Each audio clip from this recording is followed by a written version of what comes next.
Hi, BrenTech here, where tech is made simple. So as I have been posting, Google is ending support for third-party cookies in Chrome that are being replaced by a feature called Privacy Sandbox. And I posted a video on this back in August, which I'll leave down below, where Google had started testing the phase-out of third-party cookies in Chrome 117, which back then was the latest preview version. And currently, as many of you will know who use Chrome, we are sitting on version 120 in the stable channel. So obviously this change is now in progress. And just to do a quick recap though, starting in January, Chrome will begin gradually rolling out the Privacy Sandbox, starting to replace third-party cookies.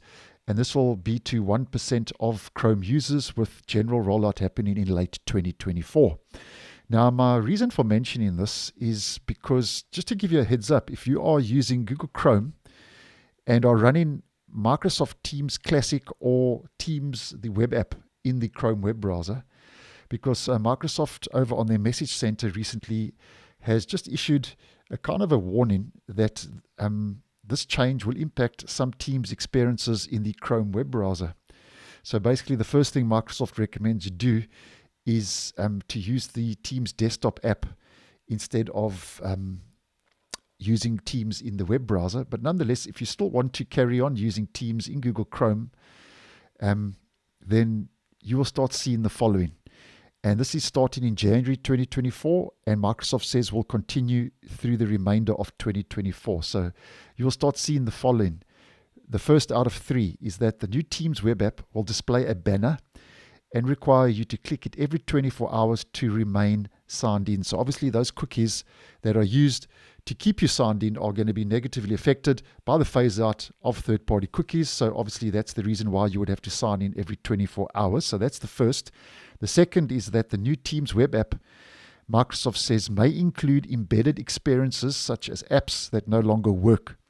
When this happens, Teams will give you the option of opening the embedded experience in a separate browser tab or using the Teams desktop app. And then the third change will be if you are using classic Teams, like I'm showing you today in this video.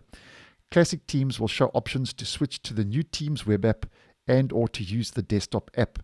And if you are accessing Teams in the Chrome web browser, as mentioned, you may start being affected by this change starting as early as January next year, 2024, as mentioned. So the recommendation, obviously, from Microsoft is to use the Teams desktop app and client instead of running Microsoft Teams, be that the web app or the classic Teams in the Google Chrome web browser. So I just wanted to give you a heads up because if you are affected, then those are the following changes you will start seeing, which obviously to some extent or the other will negatively impact how you are using the service in the Chrome web browser. So thanks for watching, and I'll see you in the next one.